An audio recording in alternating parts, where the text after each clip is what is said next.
Good morning, everyone. My name is Anton Ivanov. I'm an assistant professor of information systems from the Gibbs College of Business of the University of Illinois at Urbana-Champaign. It's a great pleasure to be here today and have an opportunity to present my research to you. Now, the topic of my today's presentation is related to the role of the social media, and in particular to the role of the visual nudges communicated through the different social media channels in respect to mitigating the effects of the COVID-19 pandemic. Now, this work would not be possible without the invaluable help of my co-authors, Jasmina Tacheva, who is an assistant professor at the Syracuse University, Abdulatif Alzadan, who is currently a PhD student at the Carson School of Business at the University of Minnesota, my dear friend and colleague, Sebastian Cerise, who is here in this room, and finally, Dr. Albert England, who is our team epidemiologist. Now, as we all remember, the COVID-19 pandemic has closed down many organizations nationwide, including educational institutions. Now, while the need for reopening was well acknowledged by researchers and practitioners, there was less of a consensus of how we could do that safely. Now, at the time, nascent research suggested that widespread rapid testing, enforcement of mask compliance, social distancing, and contact tracing represented some of the most prominent and relevant measures that could possibly facilitate in-person reopening. What has not been studied in the literature at the time was the role of the institutional engagement of stakeholders through the social media amid the COVID-19 pandemic. And to this end, I would like to ask you a simple question. Can you please raise your hands, those of you who at least occasionally are using social media? Well, honestly, that was expected. Why? Well, because if you think about it for a moment, nearly all organizations these days are using social media, different social media channels, to engage their stakeholders. So, given the lack of a concrete understanding of whether there is any informational value in the signals communicated through social media channels in containing the spread of the pandemic, we raised the following research question. Can social media engagement by the institutional actors facilitate the reopening of large-scale organizations amid the pandemic? Let me now provide you with a little bit of more information regarding the context of the study, as well as the specific motivations which prompted us to look into this problem. The active phase of the pandemic started in the February/March of 2020. Now, here's July, here's me and my family on vacation. And I usually use this time to push my research agenda, to work on research papers, and to also prepare for the classes that I will be teaching in the fall semester. And while preparing for the class that I teach, which is called Social Media Strategy, I took a break and occasionally decided to check my Instagram account. Surprisingly, in July, long ahead before the start of the semester, I noticed a series of images shared by the University of Illinois Instagram account, of which I used to be and still am a follower, depicting individuals in different settings that present the members of the community wearing some form of the face covering. I will be using the terms face covering and mask interchangeably to facilitate this presentation. Now, out of curiosity, I decided to check what was happening on the institutional accounts of other universities. And here I have some examples from Purdue, from University of Maryland, as well as University of Illinois. Now, to my surprise, or not surprise, as I know there is always variation in things, I noticed that while some universities were quite actively using this kind of approach to inform their stakeholders, otherwise did not use that at all. And the content that they shared was very similar to the one that they would have been sharing otherwise. Now, doing research on social media and teaching it, I know that the decisions made by the corresponding social media teams are not random with respect to what kind of content to share, when to share it, etc. So this prompted me to think, but assuming these people are expecting some tangible outcome of their work, does it really make a difference? So with this in mind, I decided to check past literature as well as doing research in order to understand why I would expect any content posted on social media to have any influence on the health-related behaviors. Not surprisingly, I was able to find a number of studies that presented information on the influence that the posts made on social media had on shaping individual behavior in a variety of other contexts. To explain why we would expect images shared through social media to influence health behaviors, we relied on the nudge theory. Nudge theory advances indirect suggestions and positive reinforcement as ways to influence behavior. But what is a nudge? A nudge, by definition, is any aspect of the choice architecture that alters people's behavior in a predictable way without forbidding any options or significantly changing their economic incentives. Building on this definition, we argue that images shared through social media channels could inform the viewers, for instance, by depicting members of the community wearing some form of the face covering, about the behavioral norms dominant in a given community or campus, thereby reducing the information asymmetry and ultimately steering them towards adopting a desired behavior without limiting their choices. Building on our quite extensive theoretical elaborations, we raised the following proposition. The higher the proportion of images displaying mask wearing shared by an institution, the lower will be the COVID-19 positivity rate. To find an answer to our research question, as well as to empirically test our proposition, we collected a rich data source that included data from a variety of public and proprietary sources. Broadly speaking, these data sources could be categorized into the following groups: universities' testing data, images collected from Instagram, Facebook, and Twitter, as well as the associated metadata, university testing policies. To this end, we actually had a group of students on the phone reaching out directly to the university administrators and asked them a series of questions regarding their testing policies in place at the time. We also collected county-level data pertaining to the safety measures associated with the mask-wearing prevalence, mobility of the population, both internal and external, as well as social distancing.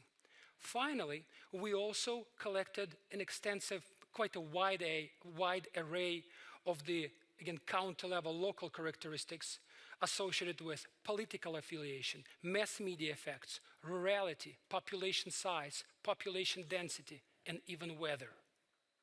For those of you who are interested, I do have a couple of slides in the end of the presentation to introduce those variables to you fully. In total, we had about 30 variables considered in our empirical analysis. The final sample size included 117 universities, both private and public, representing 37 states, 104 counties, and 107 cities. Now, before I turn to the introduction of the data behind our dependent variable of the study, let me say a few words about the way how we operationalized our main independent variable associated with the mask effect. Now, we relied on the automated means of information extraction from the corresponding universities' social media accounts, and overall were able to collect nearly 80,000 images across the 3 platforms. We also tried to collect data from LinkedIn. However, given their significantly restricted policies with respect to data collection, fortunately, we weren't able to do so. Yet, having collected such a significant data set of images, we were then presented with the challenge of labeling those images, of whether they do or do not contain some form of mask or face covering. Well, intuitively, and those of you who are doing machine learning would assume, well, straight up, that's exactly what you're going to do. To use machine learning to do the job for you. And initially, we did create a gold standard data set. We used a transfer learning-based approach to train a neural network-based model, which ultimately achieved a relatively good precision of nearly 90%. However, given the sensitivity of the context and in order to ensure the quality of our analysis as well as to rule out any bias associated with the measurement error, we engaged in the manual labeling of the entire set of the images. To do so, we hired a few students who have completed the work in a relatively short time period. As a result of this process, we were presented with a set of nearly 80,000 observations of ones and zeros, representing whether the images for the corresponding universities did or did not have some form of the face covering on those, which we then aggregated at means by a given university, by a given week, so that in the end, the final independent variable used in our analysis represented the proportion constrained between 0 and 1 of the images containing some form of the face covering for a given university in a given week. Now, speaking about the dependent variable of the study, which in our case is measured as the COVID-19 positivity rate, calculated as the total number of positive cases divided by the total number of tests conducted multiplied by 100 for a given university in a given week. Now, a reasonable question here would be, wait a minute, where did you get this data? Well, that's a good question, because even today, this kind of data is not available neither through public or proprietary sources. Well, we collected ourselves manually, and here's how we did it. First, we identified a sample of universities which met the following basic criteria. They had to conduct testing of their university populations. They had to maintain a publicly available dashboard, and I'm sure many of you know that that was quite common at the time to report incidence rates and the other COVID-related statistics through dashboards. And finally, they had to consistently and continually report a certain minimum of the parameters which we use to calculate the positivity rate. Once we've done that, myself and one of my co-authors, we developed a strategy when Jasmina was collecting the data from the corresponding links for all of the 117 universities used in our analysis on Sundays. And then on Wednesdays, I was doing the validation of all those data in order to ensure that the data that we collect is perfectly reflecting the true situation in those campuses. As the result of this work, we were able to collect we were doing so continually for nearly 1 year, starting from the August of 2020, and we ended the data collection in the end of the spring semester, basically in June of 2021. Now, if anyone is potentially interested in getting access to those data, I would be more than glad to share this information with you. And on the slide, you can actually see a screenshot of the dashboard that we at the time created and hosted at the COVID-edu.trends so that the public could also use our data and monitor the situation for a given location for a given university. Now, given non-experimental research design, which in our case was just not practically feasible given such a significant number of individual independent entities, we paid particular attention to our modeling and identification strategies. Now, as the baseline, we used an econometric model. And jokingly speaking, I have a methods use disorder. And if you would like to learn more about our modeling approach, I would be more than glad to share this information with you. But right now, I would like to just emphasize a number of characteristics of this model. So first of all, we used a forward-looking dependent variable to examine the temporal effect of the nudges. Secondly, we included lagged outcome variable as a covariate in order to at least partially account for the dynamic nature of the relationship between visual nudges and the COVID positivity. Next, we also used a lagged cumulative explanatory variable in order to account for the cumulative effect of the mask signaling. Think about it from a perspective of, let's say you're hearing some information on the news, and if you only hear this information for a period of 1 week, obviously your perception behind this problem is going to be far less pronounced, so to speak, than if you have heard about it consistently and continually over, say, 5 or 6 or more weeks. Finally, in order to at least partially account for the omitted variable bias, we included a significant number of the observed confounding effects. Now, the estimates of our baseline econometric model are subject to 2 influential biases. One is self-selection, another one is omitted variable bias. I have separate slides for this, so I will be commenting on this shortly. We just move forward in the interest of time. Now, the results of our panel regression models provided us with some interesting initial insights. So first of all, we were able to see, to obtain empirical evidence, robust empirical evidence, that universities that shared more mask-related visual content on Instagram in particular observed on average a significant decrease between about 13 and 25% in their COVID-19 positivity rates. In other words, for a 10% increase in the proportion of the images containing some form of the face covering, the expected associated decrease would result in about 1.3 to 2.5%. Secondly, and even more importantly, we were able to see that there is a so-called boundary condition of this effect.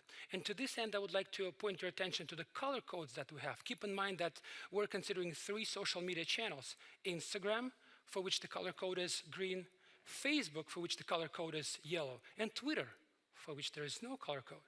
So with that in mind, what we were able to find out that the effect of the visual nudges is not uniform across the platforms. While we were able to see quite a robust empirical evidence for the effect originating on Instagram, we found only fragmentary evidence for the effect of Facebook and no statistically significant effects pertaining to the Twitter. One could say, well, why is that happening? Well, it's one of the important things that I always communicate to my students in a social media strategy class is it's important for you in the first place to identify where your target audiences are residing. And thinking about the university populations, which are in most cases, the dominant majority of which would be comprised of the students, it's more reasonable to assume that Instagram is more likely to be their platform of choice compared to the rest of the platforms. In addition to that, there is also the photographic focus of Instagram, and there are a couple other things. We've actually conducted quite a significant 7-page post-hoc analysis in order to elaborate on this idea. Finally, we also observed some signs of the temporal dynamics of the nudges effect. To this end, I would like to mention, I would like to present this particular image. So on the y-axis, you have the percent reduction in the positivity rate.